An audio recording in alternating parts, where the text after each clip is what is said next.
സാറേ, ഇയാൾ യൂബർ വിളിച്ചു. അതിനകത്ത് 10,000 രൂപ വിലയുള്ള എന്തോ മരുന്ന് മറന്നു വെച്ചു. തൻ്റെ ആ വയാഗ്രക്കാരൻ്റെ പരാതിയിലും ഈ പോണോത്ത് ലയൻ പോലീസ് ക്വാർട്ടേഴ്സിലേക്ക് തിരിയുന്ന വളവില്ല. ആ, അത് നവംബർ 6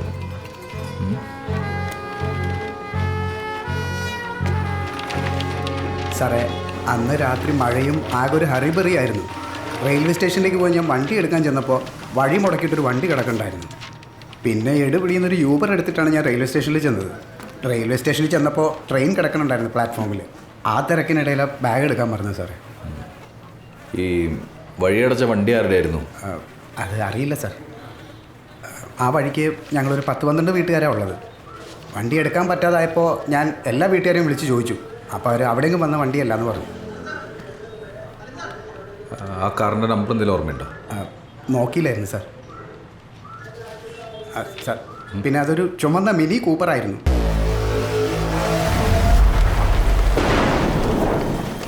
ആ, പ്രതിഭത്താനേ സാർ, ഇദ്ദേഹത്തിൻ്റെ കൂടെ പോയിട്ട് ആ ഏരിയ ഒന്ന് നോക്കണം. ശരി. അന്ന് ആരാ മിനി കൂപ്പറിൽ വന്നതെന്ന് ട്രേസ് ചെയ്യണം സാർ. ഏതെങ്കിലും വീട്ടിൽ CC ക്യാമറ ഉണ്ടാവും. അത് നോക്കിയിട്ട് ആ മിനി കൂപ്പറിൻ്റെ നമ്പർ ഒന്ന് ട്രേസ് ചെയ്യണം. ശരി സാർ. ശരി ശരി സാർ.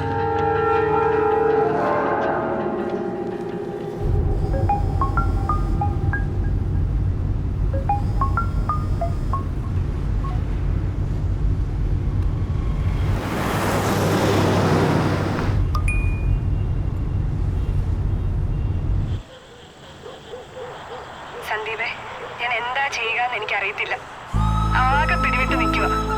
അന്ന് ക്വാർട്ടേഴ്സിലുണ്ടായ പ്രശ്നത്തിന്റെ പേര് ശരത്ത് ക്രൈം ചെയ്തിട്ടുണ്ടെങ്കിൽ അതിന് ഞാനും കാരണക്കാരിയല്ലേ.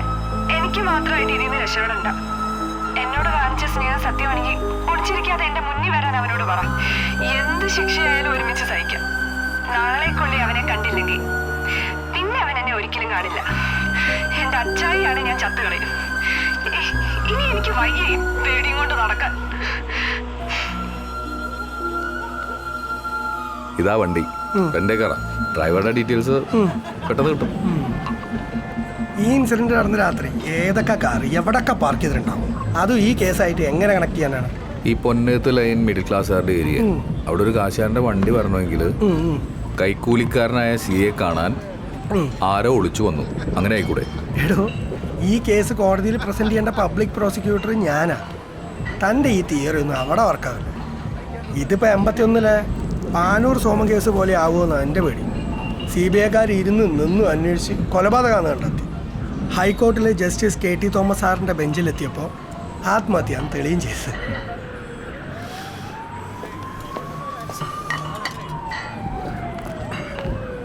തോക്കൊന്ന് വെടിപൊട്ടിയില്ലായിരുന്നു. അന്നേരം ഈ കാട്രിജിൻ്റെ അകത്തുള്ള മൊത്തം വെടിമരുന്ന് കത്തില്ല. ഈ കത്താത്ത വെടിമരുന്നിൻ്റെ തരികൾ വൂണ്ടിൻ്റെ ചുറ്റും സ്കിന്നിലുമായിട്ട് തറച്ചിരിക്കും. ഈ ഓംലെറ്റിൽ കുരുമുളക് പൊടി ഇട്ട പോലെ. താൻ ചിരിക്കല്ലടോ. ഈ പോസ്റ്റ്മോർട്ടം ചെയ്യുന്നവർ ഇതിന് പെപ്പറിങ് തന്നെയാണ് പറയുന്നത്.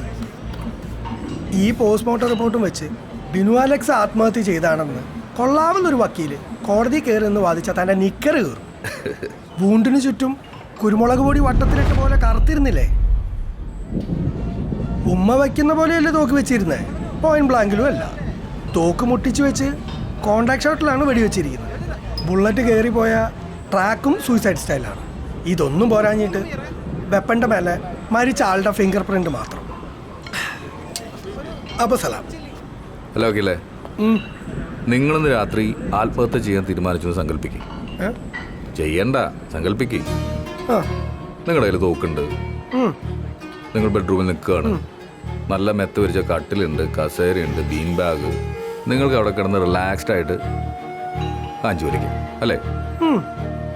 അതോ ആത്മഹത്യ കഴിഞ്ഞിട്ട് എനിക്ക് വേറെ എന്തോ പണിയുള്ള പോലെ തിടുക്കത്തിൽ നിന്നുകൊണ്ട് വെടിവെക്കൂ? ബിനുവിന്റെ ചെന്നി തുളച്ച ബുള്ളറ്റ് ഭിത്തിയിൽ 6 അടി ഹൈറ്റിലാണ് കൊണ്ടേ എന്ന് വെച്ചാൽ അയാൾ നിന്നുകൊണ്ട് വെടിവെച്ചിട്ട് അയാൾ കസേരയിൽ ഇരുന്നു. അയാൾക്ക് അന്നേരം നിന്നുകൊണ്ട് വെടിവെക്കണമെന്ന് തോന്നി കാണും. താൻ ആത്മഹത്യ ഇരുന്നിട്ട് വെടിവെച്ചടോ. താൻ ആ തമിഴിനെ അറസ്റ്റ് ചെയ്യും. തൻ്റെ എല്ലാ തിയറിയും വർക്കാവും. വലിയ ഡിഫൻസും ഉണ്ടാവില്ല. സ്ട്രോങ് മോട്ടീവും ഭാര്യയുടെ സാക്ഷി മൊഴിയും പ്രോസിക്യൂഷൻ സൈഡും ഓക്കെയാടോ. അതൊക്കെയാ. പക്ഷെ തമിഴിൻ്റെ പിന്നിൽ വേറെ ആരെങ്കിലും ഉണ്ടെങ്കിലോ? മോട്ടീവ് സ്വർണം മാത്രമല്ലെങ്കിലോ?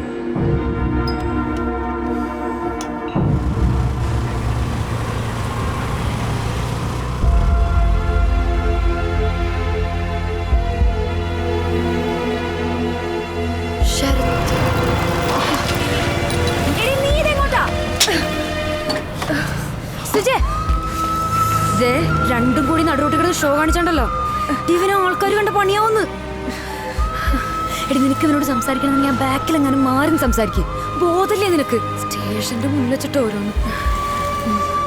ഇതൊക്കെ എവിടെ ചെന്ന് അവസാനിക്കുന്നുണ്ട്?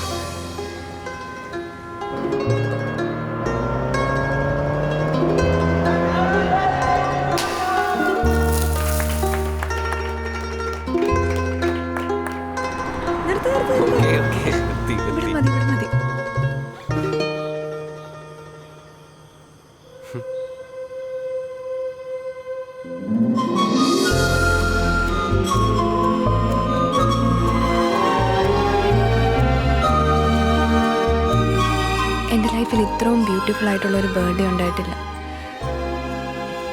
അന്നേരം ഞാൻ ഉള്ളിൽ കരയുമായിരുന്നു. സത്യത്തിൽ താൻ അറിയാത്തൊരു കാര്യത്തിന് വേണ്ടിയാണ് അന്ന് രാത്രി ഞാൻ ഇറങ്ങിയത്.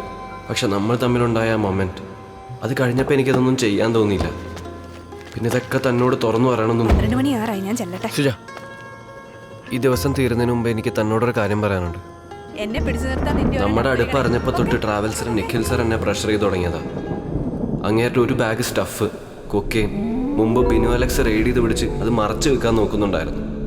CI ക്വാർട്ടേഴ്സിലില്ലാത്ത ടൈം നീ വഴി അറിഞ്ഞ് അവിടെ കയറി ആ ബാഗ് എടുത്തു കൊടുക്കണം എന്ന് പറഞ്ഞിട്ടാണ് നിഖിൽ സാർ എനിക്ക് ആ മിനി കൂപ്പർ അന്ന് രാത്രി തന്നു. താൻ വിചാരിക്കുന്ന പോലെ ഒന്നും അല്ല. എൻ്റെ ലൈഫിൽ കുറേ ഇഷ്യൂസ്. അന്നേരം ആ ബിനു അലക്സ് കയറി വന്നുകൊണ്ട് തന്നോട് എനിക്കിതൊന്നും പറയാൻ പറ്റിയില്ല.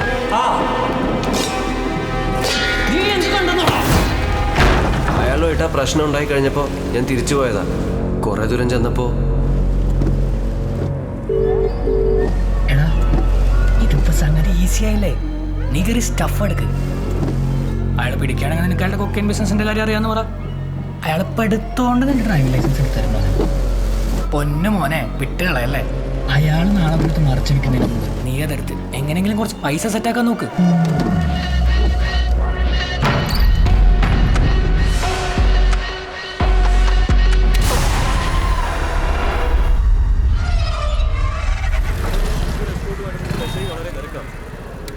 അന്ന് രാത്രി ഞാൻ അവിടെ പോയത് ചിലപ്പോൾ ആരെങ്കിലും കണ്ടിട്ടുണ്ടാവും.